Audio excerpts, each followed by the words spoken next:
This is my third time trying to make this video. So hopefully like this sticks. Hi everyone, welcome back to my channel. My name is Camille Hugh and I am a writer and a filmmaker, and I just did something pretty cool. I just watched the entire rough cut for my first feature film, Trouble in Law. And it was amazing. I had all the feels, best friend. I was like thrilled and giddy and excited, and just seeing everything come together is really just quite mind-blowing after all the work that was put into it. And the film is nowhere near done. There's still so much to do, but just seeing it one step closer to completion is really, it's mind-blowing. And that experience actually triggered a memory for me. And I'm going to share that with you now.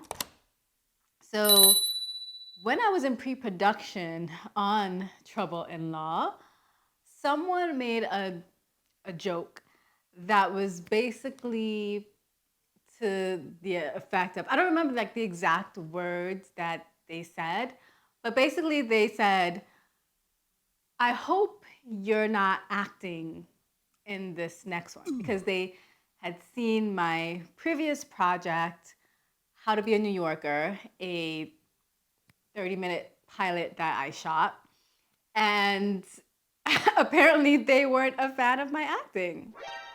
And the thing is that it's not like this was just some rando who said that to me. It was like someone who I've supported in the past, who I've encouraged to go after their own dreams, who I've financially supported so that they could go after their own dreams.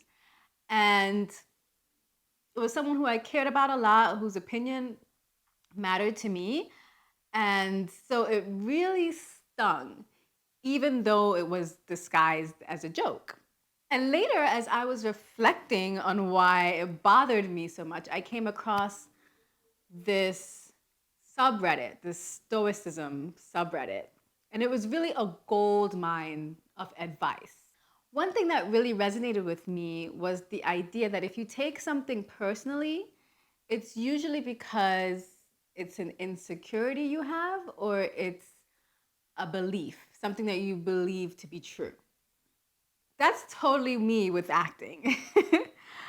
I didn't go to film school. I didn't take acting classes. I did drama in high school, and I used to put on like little skits with my siblings and my exes when I was much younger. Like I even remember doing a skit where I was Miss Cleo, and my first boyfriend, he was like a caller who was calling in. You remember Miss Cleo, right? The call me now lady. And he was calling in, and I wish I still had those videos. It was just so much fun when I used to act and play make-believe when I was younger. And I remember this one time when I was acting with my sister, and I was very, very young. I don't know, I must have been like 8 or something. And we weren't even acting for the camera. We didn't have a camera back then, or a camcorder. We were just acting and playing make-believe. And I was acting as an orphan. And I even, like, I put on some ripped stockings, I messed up my hair, I was looking all downtrodden and messy, and I was relaying my story to her, all my hardships and everything that I was facing, and without having parents and all this stuff. And I don't remember a lot from my childhood, but I remember that my sister, like, I got into character so much that my sister started to cry. She actually believed me enough, even though she knew that I'm her sister, that I'm not an orphan, like that none of the stuff that I was saying was true. What I was saying touched her, and it was so believable that she became emotional. And it made me think, I must have some natural raw talent to be able to do this. But as I got older, my confidence in my acting definitely waned. I lost that confidence. Now, I am very confident to call myself a writer, a producer, a director, a filmmaker. As a writer, I've written 14 books, I've written tons of screenplays, I've written short films. I know I am a writer, and I've directed things, commercials and promotional things, and I've done storyboards and shot lists and organized crews and cast. Like, I can call myself very confidently, even though I'm not like on a huge scale yet, on a huge level yet. I feel comfortable saying I'm a writer, a director, producer, filmmaker. But when it comes to acting, I always have this disclaimer where I'm like, "Oh, I'm not a real actor." I always used to find myself saying, "I'm a writer who acts," to kind of downplay my acting skills. And it's because I worry as an actress about sounding natural, as coming across believable, as being able to just use my imagination and make good choices. And for if I have to do things like crying on command, I don't have those techniques in my back pocket that I can just pull out. Whereas when I'm doing other things, I feel like, oh, I have studied this enough or had enough experience with it. I've mastered this where, oh, I know what to do in this scenario or whatever comes at me. For acting, because I haven't trained as an actor, I often feel a little unprepared, or like not prepared for anything that might come my way, any challenge. Because like I said, I haven't mastered that skill yet. I haven't trained in that area of my life as extensively as other areas of my life. And this experience, it also made me think about jokes. It seems like people think attacking others is funny these days. And there's this saying, if you don't have something nice to say, don't say anything at all. I actually believe in constructive criticism as long as it's phrased kindly. Because if everyone were just to say, oh, I love your work, or lie about loving my work, it really wouldn't help me grow. It's okay to not love everyone's work, and there's a reason why certain things may not be resonating with you. But when you make a joke and it attacks someone's character, it's just, what is your intent when you say something like that? So what's the solution, right? I came across this saying, think before you speak. We all know it, but this is an acronym, and it's a means of effective communication for you to, if you want to say something that may be a little bit touchy, it's like a sensitive topic, or you want to communicate well, you might think, okay, before I say this thing, is it thoughtful? Is it helpful? Is it inspiring? Is it necessary? And is it kind? It's not that you can't tell jokes, but jokes at another person's expense, where they're the butt of the joke, where you're just basically saying a cutting remark, or you're having a zinger, or you're putting someone down, they can be abusive. And negative humor makes you feel unsafe to be yourself, because you're just being you. Yeah, you can't control it. And here comes someone making fun of you for the way you are. So then you feel like, oh, I can't be myself because this person's like watching that thing about me. They are judging or whatever. And it's like, it's just not a very nice feeling.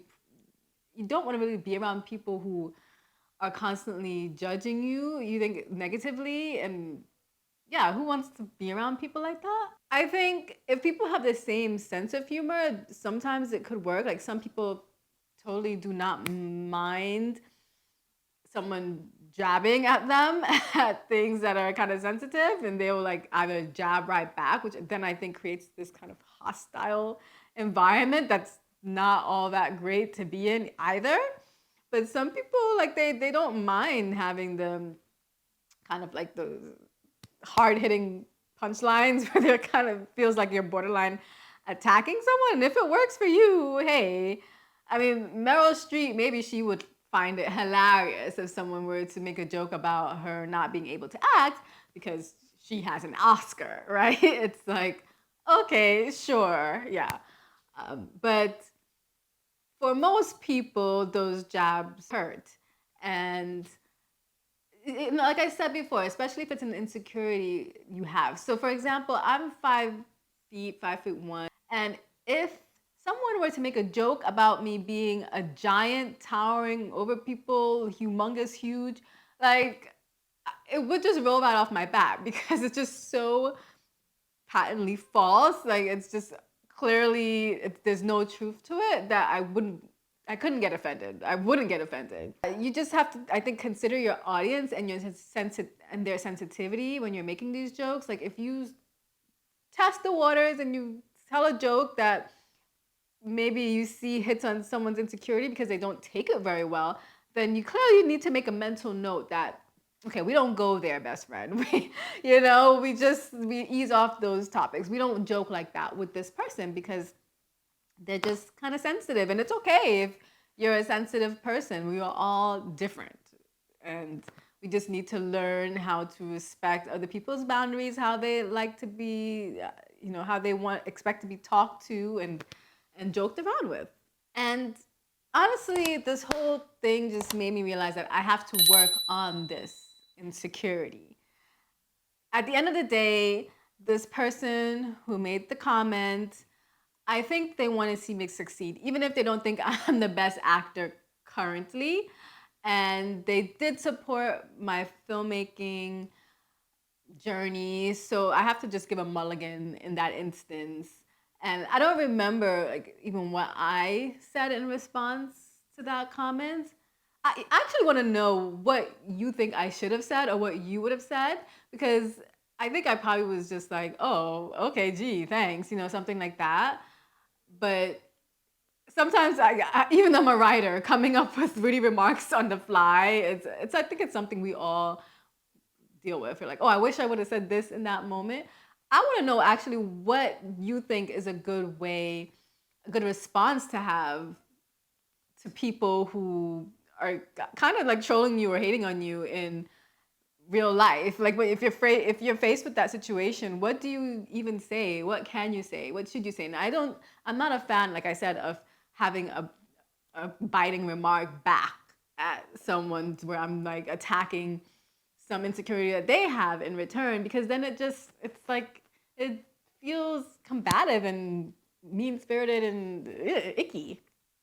So I know sometimes people can turn jokes that are like not the best joke. They can kind of add some humor to this situation. Like I think I was reading on one of the Reddit threads, someone was saying, "Oh, they were getting upset when their partner is always getting them lost and giving them directions, and they want to know how they can not react so strongly." And someone was like, "You can make a joke. You could be like, oh, are you looking at the map upside down again?" And that would diffuse the situation and not make the other person feel like a loser or whatever for getting something wrong and instead of like calling them out on it or they're calling them out on their intelligence or what have you.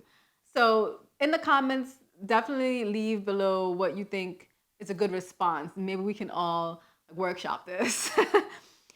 But to get back to the original point, I challenge any of you watching this right now to think of an actor or an actress that you love, that you think is amazing.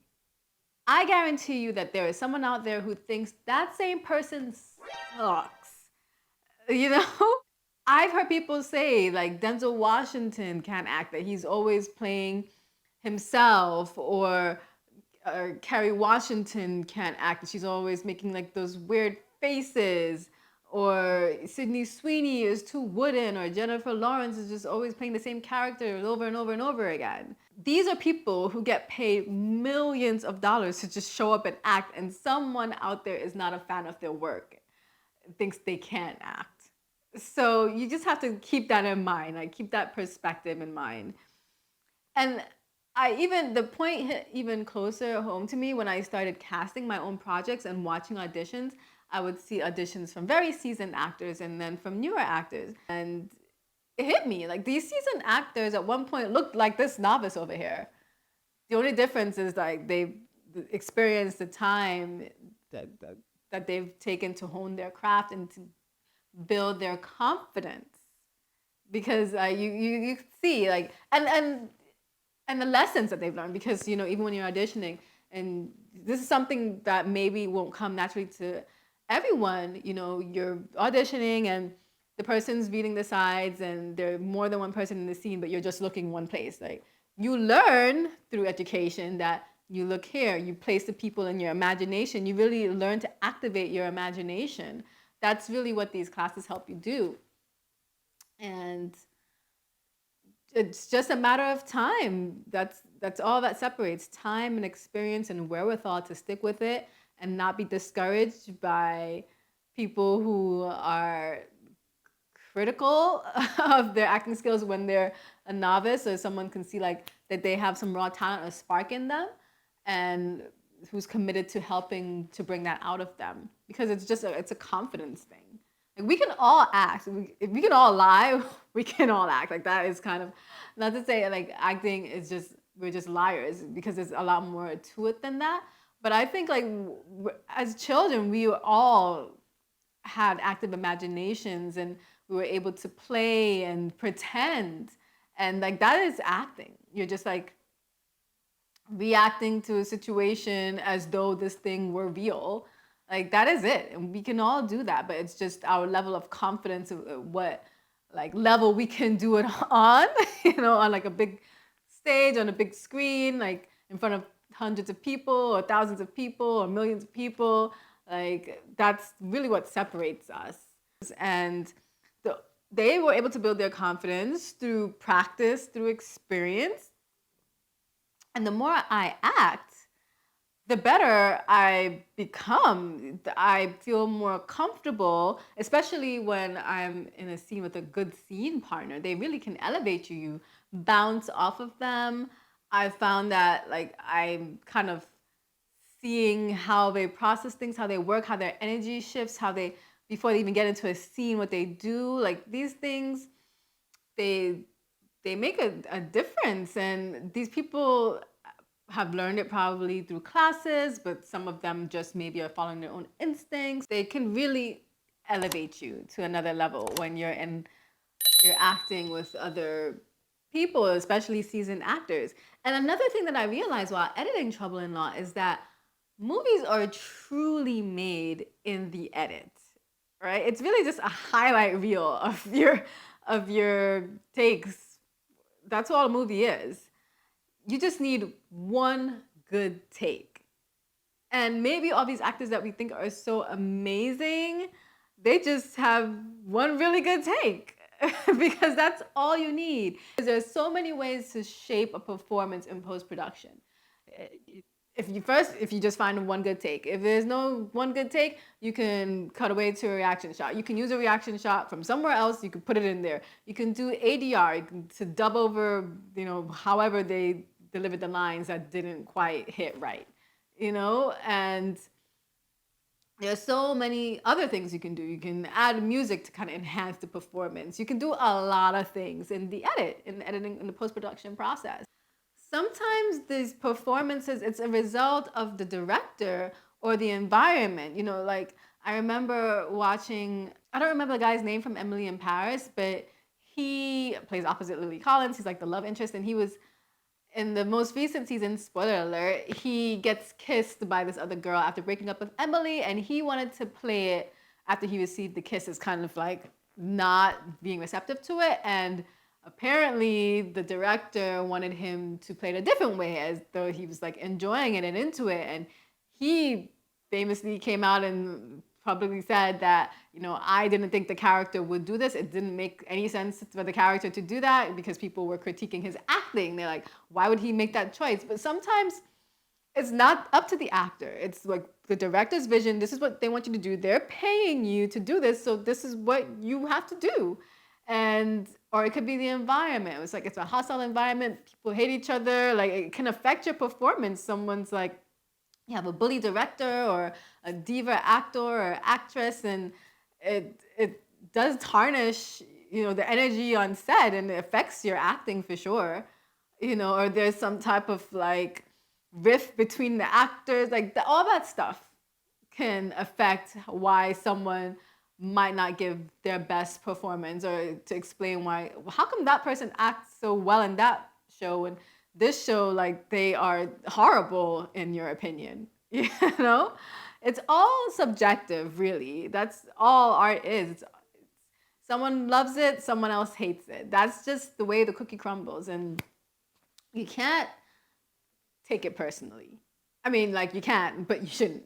You can't. You really can't. You have to have thick skin, as they say in the arts. And if you kind of separate it from trying to please people, because you will never ever win at that game, and just focus on pleasing yourself, I think that's the way to go about it. That's certainly what I'm trying to do.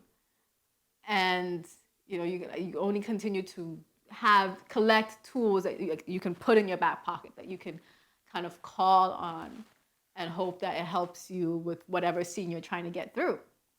So this whole experience, it's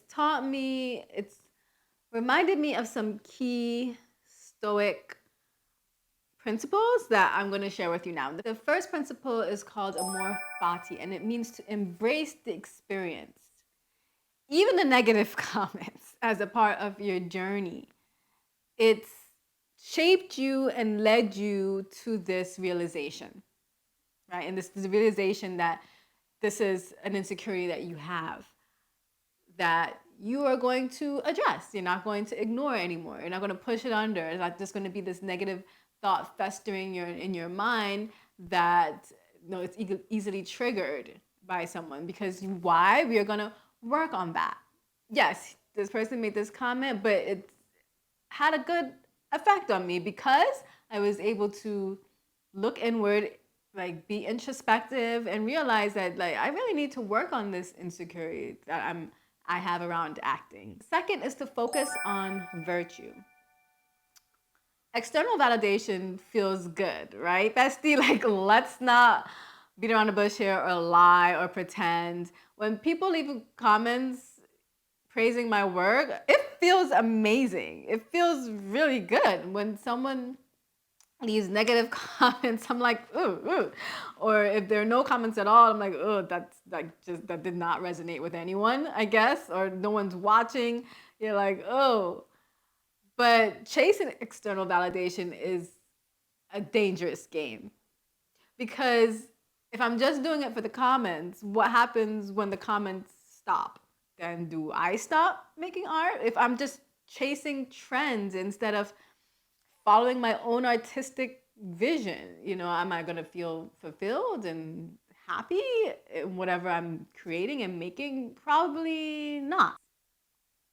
The fulfillment comes from focusing on the process, honing my craft, and striving for excellence. What makes me feel really good is when I like my acting. When I see myself on the screen and I'm like, oh, you killed that scene. Like, oh, I really believe you there. Like you were doing your thing. And look at that little facial expression and that choice. What an interesting choice. Like, how people say you're your own worst critic? Yeah, so if I'm able to look at myself on screen and I believe my work, it feels amazing. And that's what I'm striving for now.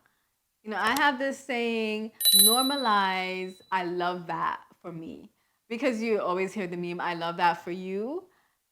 Like, there's nothing wrong with external validation, but I feel like, external validation is good, but I feel like we need to love on ourselves more, like big up ourselves more. And that's something that I took from Taskmasters.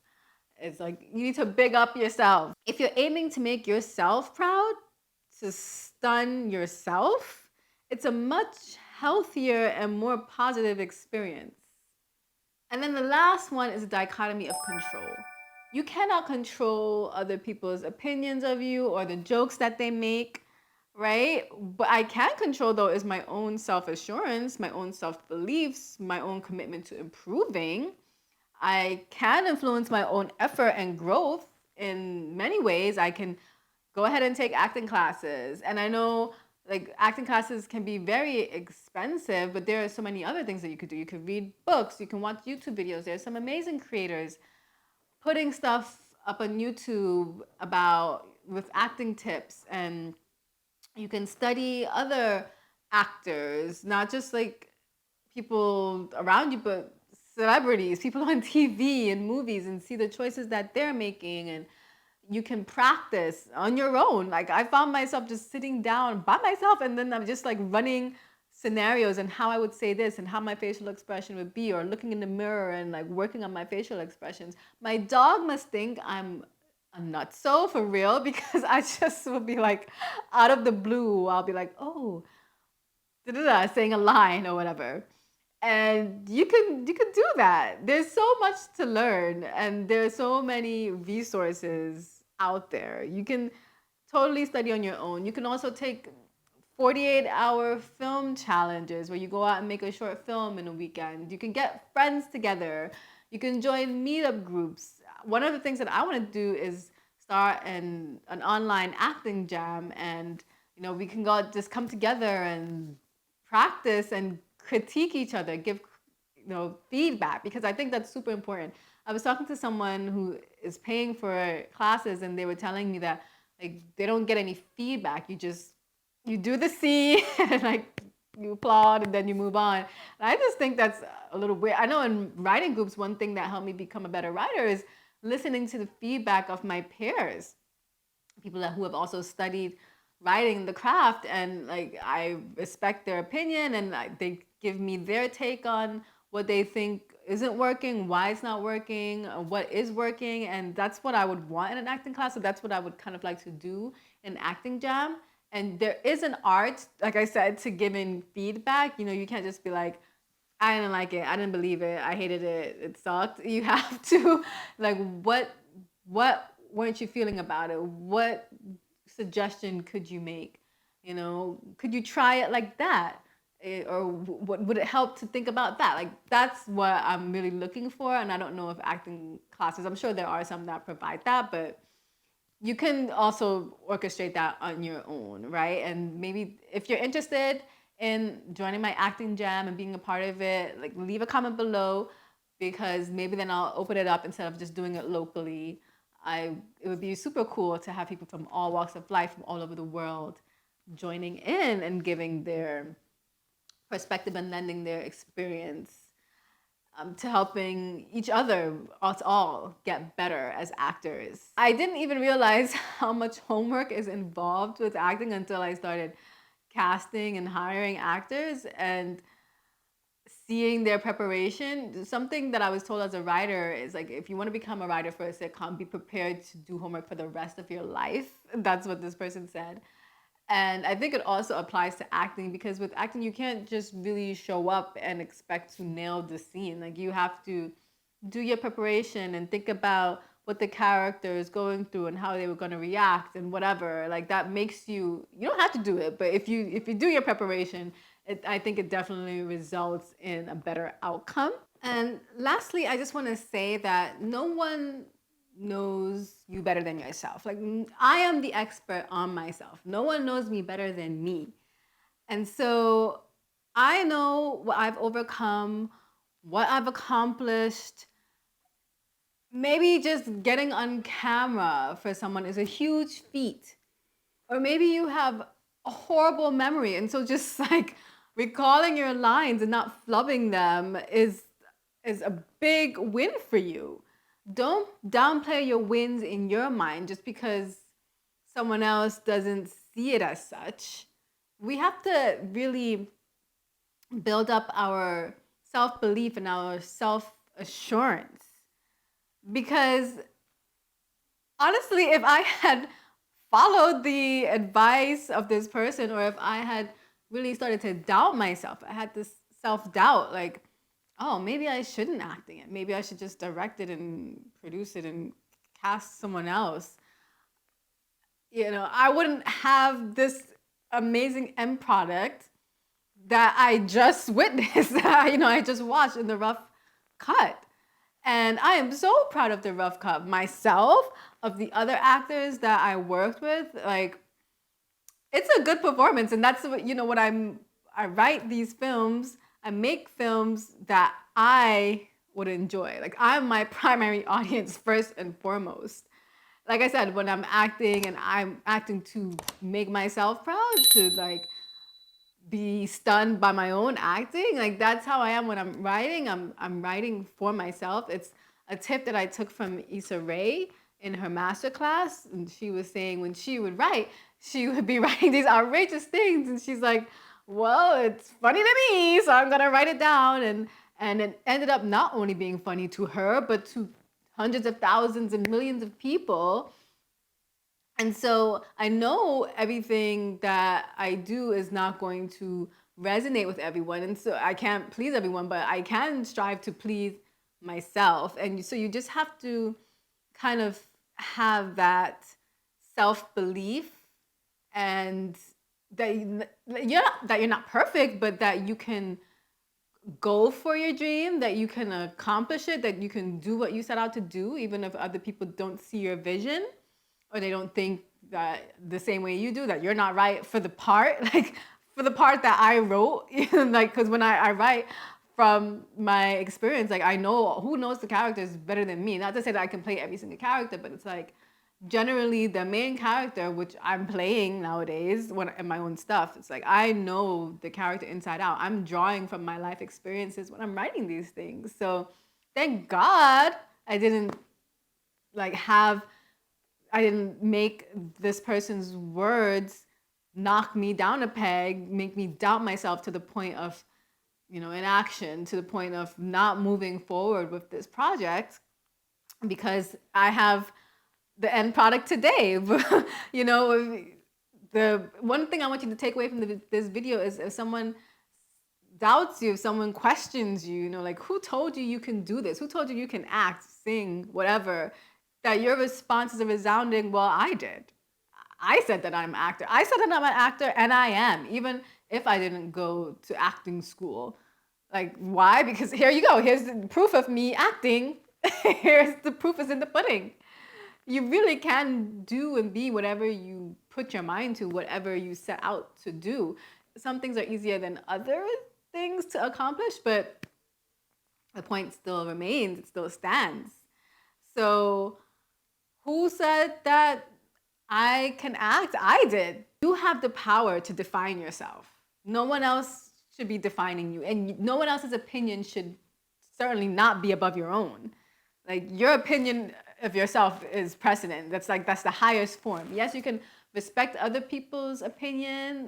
They're someone who's studied and knows their stuff, but like, your opinion of yourself is of the utmost importance. I fortunately have been reared with this attitude, with the fortitude to not really let people's opinions of me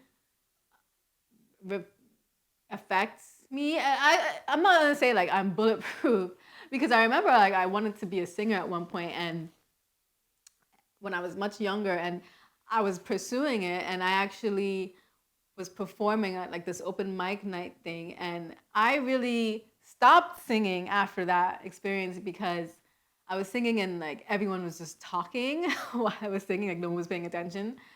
And then like another girl came on afterwards, and she was singing, and it was quiet. Everyone was just listening to her. It's like, oh, she's good. That's why they're all stopping and listening to her, and no one was stopping and listening to me. And I did let that shake my confidence and made me question myself and second guess myself. And like, maybe the singing thing isn't for me. And obviously, if I had stuck with it, I had kept taking voice lessons and just making music, like, who knows where I would be right now. And so I'm never gonna make that mistake again. Like, this is writing and acting, like this is what I wanna do. And no one can tell me otherwise. And I want that for you too, bestie. I want you to be of the mindset, like, this is what I'm gonna do. And so like, I don't care what you think about it. Like, I'm gonna put myself out there, and if you like it, you like it. If you don't, okay. There are plenty of other things that you can watch and enjoy. and that it just doesn't affect you, it just rolls off you. And not to say that like criticism might not sting. Like I said, it stings, but I think you become immune to the criticism the more work you put in and the better you know you're becoming. Because I can feel myself growing. When I am acting with these seasoned actors, like just I'm like a sponge. I'm absorbing. Sometimes I ask them straight up questions, or like it just feels so easy with them. It feels like really easy to get into this headspace, into this like pretend world that we're both in and we're vibing, and it's such a cool feeling. It's so fun. That's why I love acting. It's really, really fun.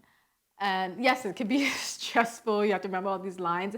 My memory is like not the best, but it's a lot of fun to play as an adult. And especially when you are getting paid to do it, right? Like that's the ultimate goal, right? To be one of these celebrities that you're just getting paid to pretend. Nice job if you can get it, right? And you can get it if you try. Don't let anyone discourage you from pursuing your dreams. Believe in yourself, put in the work, and prove them wrong. And not even necessarily prove them wrong, it's like prove yourself right. Prove yourself right that what you set out to do, what you feel called to do, that you are doing it, that you can do it. If this video in any way, shape, or form has encouraged you, motivated you, influenced you in a good way, or you think that it might be helpful to someone else, do me a huge solid, best friend, and like this video, share this video, subscribe to the channel, and I'm going to be putting out more videos on just whatever I feel like, really. Usually it's going to be about filmmaking and writing and acting and creating, just because it's what I find interesting. Like I said, I'm not really chasing any trends. I want to build a community of people who are interested, obviously, in watching Trouble in Law when it finally comes out. So if you're a rom-com lover, like I want you here so that you can hear this announcement and consider joining the Facebook group for romantic comedy addicts and lovers. And we can discuss not just my film, but other films and other indie artists that are making romantic comedies and romances. And we can kind of be a little tribe. We can all hang out together. I think that's all I really have to say on this topic. But yeah, I hope this message resonated with you, and you found it to be like the kick in the butt to just drown out the noise of what people are telling you, or maybe what even you are telling yourself, like the negative thoughts inside yourself about yourself, or the things that offend you. People might be like critiquing you or hating on you, and really do the introspection to think like, why is it affecting me? Is this something that I'm insecure about? And if so, how can I work on this insecurity so I'm no longer insecure about it? I feel confident in myself. That's it for now. Thank you so much for hanging out with me, for joining me on my little side of the internet. Don't forget to like and subscribe and to share and to do all that good stuff, that helps me out with the algorithm. It's all about the algorithm. We got to get these videos in front of the right audience. So help me out, guys. Like, subscribe, share. Feel free to follow me over on Instagram and Twitter and all that other good stuff on my website, sittingpretty.com. And until next time, bye.